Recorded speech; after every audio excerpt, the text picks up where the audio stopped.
Let's get right into this explainer. We're going to unpack what is arguably one of the most fascinating pre-IPO stories in India's financial history. We are talking about the National Stock Exchange of India, the NSE, and the absolute frenzy surrounding its unlisted shares. This is a story that brings together a colossal financial powerhouse, a seemingly endless decade-long wait for a public listing, and a hidden private market that a lot of retail investors are honestly just now waking up to. I mean, think about it for a second. How do you actually buy shares in the stock market itself before it even goes public? It's a great question, right? Buying unlisted shares is basically like scoring a backstage pass. You're getting your foot in the door before the IPO concert officially opens to the rest of the world. But, as you'll see, snagging that backstage pass comes with a very specific set of rules, mechanics, and for sure, a few risks. Section 1. The Unlisted Share Boom and Buying the Backstage Pass. Before we dive into the NSE specifically, let's just quickly set the stage on the unlisted market itself.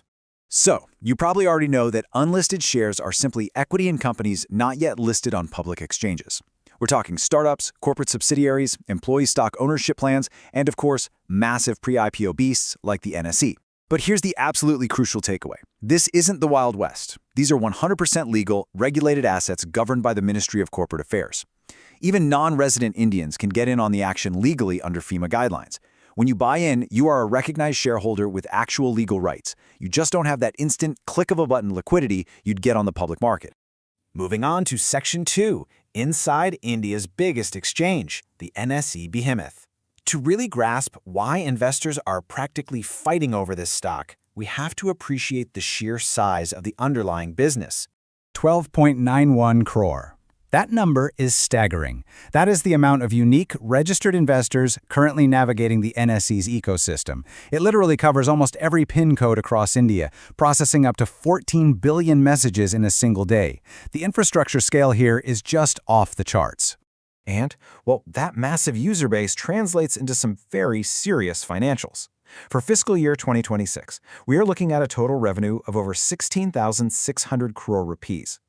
But what makes this genuinely mind-blowing is that the company operates with practically zero debt, and it maintains an operating EBITDA margin of nearly 88%. It's a remarkably efficient cash-generating machine. These stats essentially paint the picture of a highly profitable monopoly.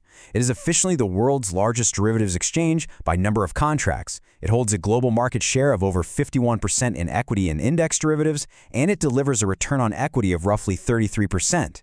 So, yeah, it's no mystery why investors are lining up in the unlisted space. They see a dominant market leader with incredibly strong fundamentals just waiting for the starting gun of an IPO. Which brings us to Section 3, valuing the NSE giant and that 5 lakh crore valuation. With all that financial muscle, how exactly does the private market price a behemoth like this before an IPO? Valuing unlisted companies can be a bit tricky, but luckily, we have a very clear public benchmark. If we do a direct head-to-head comparison around mid-2026, the NSE was trading in the unlisted market at roughly 2,020 rupees a share. That gives it a market cap of nearly 5 lakh crore rupees. But look closely at the price-to-earnings or PE ratio. Despite its much larger scale, the NSE's unlisted shares were trading at a PE multiple of about 48.5. Now compare that to its publicly listed domestic rival, the BSE, trading at a PE of nearly 70. For a lot of private market investors, that gap screams opportunity.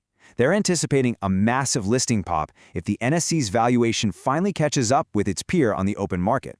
But wait, let's do a quick reality check on the mechanics here. Buying at that 2,000 rupee price point isn't as simple as swiping up on your phone. The unlisted market relies on private intermediaries and off-market transfers. The pricing is range-bound. It's based on supply constraints and negotiations, not live split-second trading. Plus, unlisted shares often come with strict lock-in periods, so you definitely don't have that instant public market liquidity. All right, Section 4, the road to mega IPO and the 30,000 crore milestone. Let's shift gears and look at the timeline, because the journey to what could be India's largest IPO has been a wild ride. This was definitely not an overnight success story. It's been a decade of legal and regulatory roadblocks. From 2016 all the way to 2024, the IPO was completely stalled, primarily thanks to the infamous co-location case. But then, the winds finally shifted. In January 2026, SEBI, the market regulator, issued a no-objection certificate. That essentially cleared the path, culminating in June 2026 when the NSE officially filed its draft red herring prospectus, setting the stage for this massive event. Now, it's super important to understand where the money for this 30,000 crore IPO is actually going. The structure is a pure offer for sale, or OFS, covering about 6% equity. What does that mean? It means absolutely zero fresh capital is going to the NSE itself to fund its operations.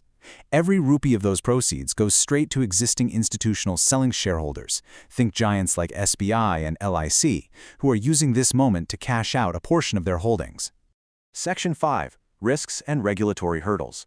Here is the reality check. It's really easy to get caught up in the mega IPO hype, but we need to impartially look at the very real headwinds facing this giant. Take, for instance, a rare sell rating from domestic brokerage Dolat Capital. They actually pointed out that the NSE's unlisted valuation is richer than several of its global peers, which is concerning given some relatively slower profit growth lately. More importantly, they warn that sweeping regulatory changes in the Indian derivatives market could act as a serious anchor on the exchange's future growth and valuation.